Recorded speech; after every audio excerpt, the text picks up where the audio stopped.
Hello, bird recordists. Picture this, you've just returned from the field with a great collection of birdsong recordings. But now what do you do with them? In this video, I'll show you how to turn those raw recordings into contributions for science and conservation. We'll cover everything from editing and organising to uploading to eBird. To perform the process and steps today, you'll need a PC or Mac. Ready to make your recordings count? Let's begin. First off, why is the process we're doing today even needed? When you upload your birdsong recordings to eBird, it should be in a standardized format.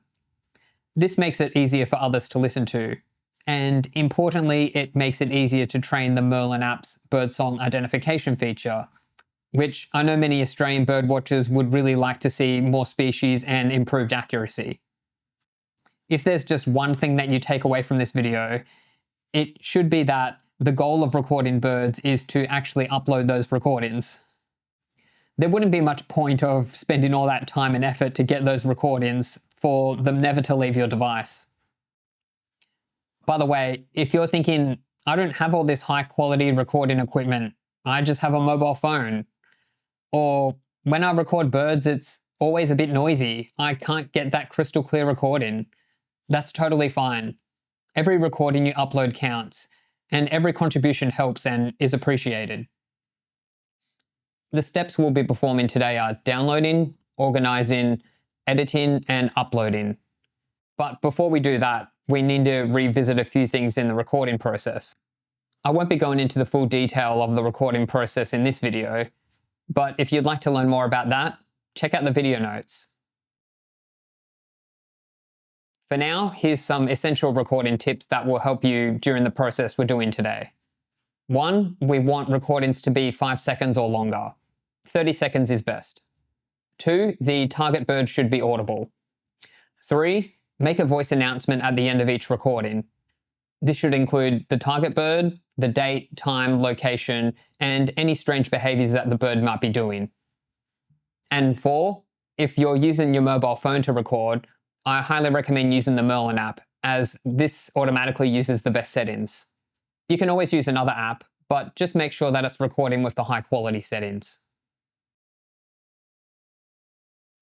Okay, we've got some recordings. Now, how do we go about getting them onto our workstation?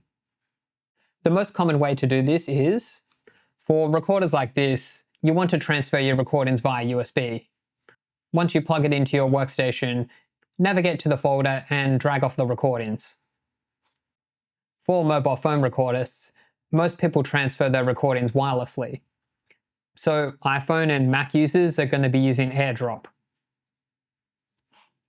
Android users can use the share function to transfer via OneDrive, Dropbox, etc. If you find the wireless transfer finicky or you have a lot of files, it's sometimes easier just to plug in your phone and transfer via the computer. The location of Merlin's recordings does differ depending on the device that you're using. But under most systems, the Merlin folder is in the internal storage and in the music folder. Okay, no matter where you've downloaded your recordings from, we've got them in this folder. Now let's create a new folder with the date and location. This is just to make them easier to find later. Now let's move all the recordings we're going to work on into this folder. Inside this folder, we're going to create 2 folders. One called Original and the other Uploaded.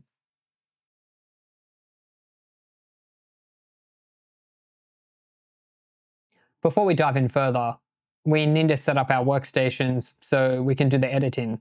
Note that you only need to do this once.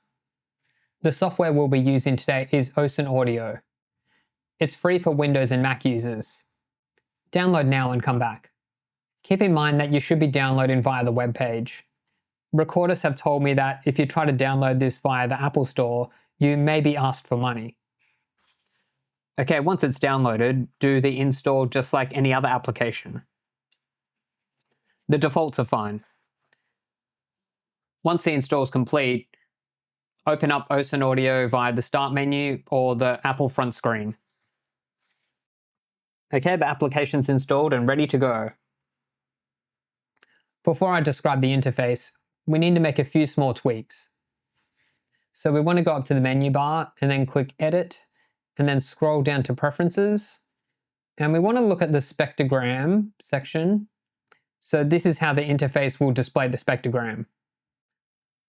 I prefer to have mine on number of bins, 512, and leave the window type as is. And we want to click the Normalize. I prefer the color scheme to be in color because to me it's just easier to view. But some people like to have it in grayscale or black and white, just so it reflects what it looks like on eBird. So I'm going to leave it on color for now. I know this sounds complicated, but you only have to do this one time and it will make your life a lot easier. So now we want to go to key bindings. Now we're going to set up the keyboard shortcuts. In the filter box, we want to type Normalize. And then on the area on the right of Normalize, we just want to double click. And then we want to type the letter N. N for Nelly. We're going to repeat that process and we're going to type Silence. So we've got a few silence options here. We want to use the one under Generate Silence. And then on the space on the right, we want S for Shingleback. So we go back to that filter box and we want to type Mono. And then type M for Monotreme. And now we close this. Okay, now our workstations are set up. We never have to do this again, unless we use a different computer. Now it's time for us to get a feel for OcenAudio's interface. And let's just go through the interface a little bit. When you load a file, initially it might be in the WAV format, which is basically just the volume of the file. So we just want to click this button up here to show the spectrogram. And if you see intensity of the color in a certain area, that indicates that those frequencies are higher volume. And you can press spacebar to play.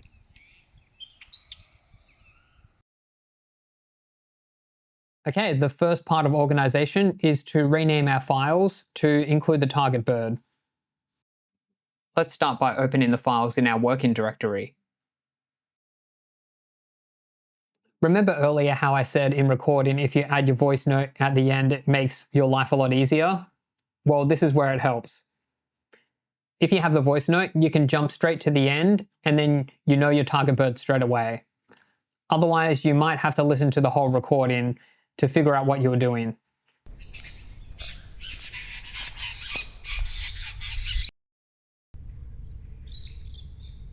Apostle bird, Gundawindi Botanic Gardens. Okay, this one's an apostle bird. So we right-click our recording, and then we want to append our target bird name. When you do this in OcenAudio, it will also update the file name. By the way, if you're recording on your mobile phone, like in the Merlin app, renaming on the go can really save a lot of time and make the upload process less burdensome. Now we repeat this process, renaming all the files. White-winged fairy wren, Willy Wagtail. Okay, so now that all of our recordings have been renamed, let's jump back into File Explorer, then copy these files into the original folder. We always want to keep a copy of the original recording so that we can recover them later if we make a mistake. Now we're on to the editing stage. The editing here is simple. Just how uploading Photoshop or AI'd photos to eBird is discouraged, we want minimal editing on the sound files too. The first edit we need to do is to trim off the beginning or end of the recording where there's handling noise or the target bird isn't vocalizing. However, don't go too wild. Try to give 2 seconds of ambience before and after the target bird. Now, it's up to you whether you want to include your voice note. Personally, I like to trim them out, but then I'll type those details into the media notes in the upload phase later. Okay, so here's a recording of an apostle bird. There's some handling noise and footsteps at the beginning. Footsteps are fine, but this recording's 1 minute, so we've got plenty of clear recording here. So I'm going to chop out this bit, leaving 2 seconds before the target bird calls. To do this, we want to select the unwanted bit and then press delete. Now look at the end. Notice how the apostle bird stops.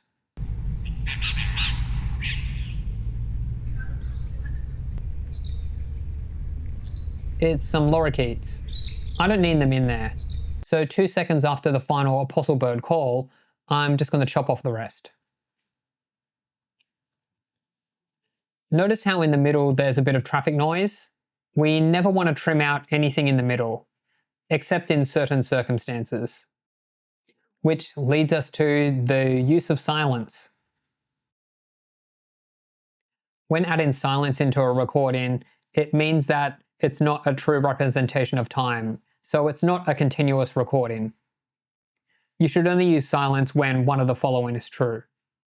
1, there's a long gap between target species vocalizations, so if the bird calls and then it doesn't call for another 15 seconds within that recording, we can add silence to indicate that some time has passed. So just say some target bird calls, and then it doesn't call for another 15 seconds. We can actually trim out that long gap and then insert some silence. That indicates that some time has passed.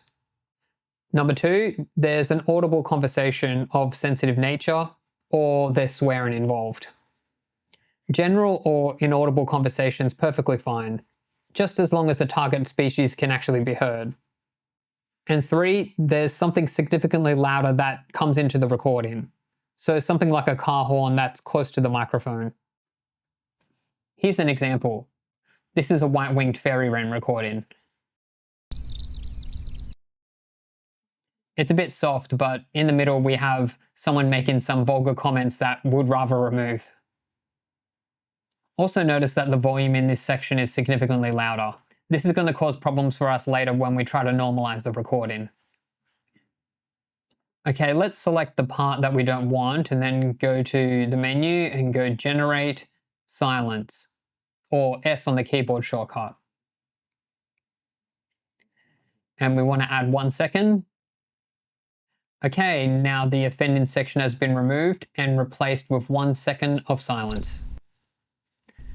So it looks much better.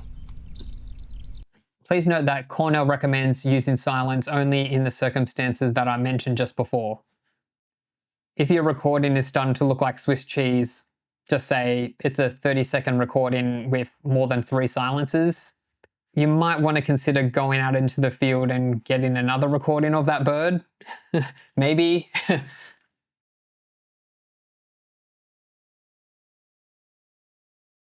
A quick note on noise reduction. Please don't do it.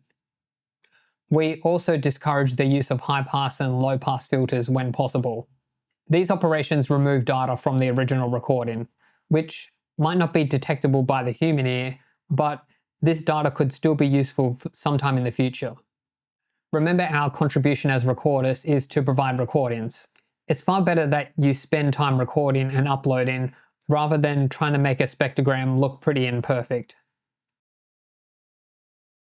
The last stage of editing is normalization. This makes sure that all your recordings are of a consistent volume. So soft recordings will be boosted, and loud recordings will be reduced so they don't blow out people's eardrums. First, let's have a listen to the recording. It's a bit soft. Keep in mind that we need to do normalization regardless of whether we think it's soft or loud. Okay, let's fix this up. Now we'll go to the menu, Effects, and under Amplitude, and Normalize. We can also use the keyboard shortcut N. And this value should always be the same, -3 decibels. Okay, it's lifted the volume of the track.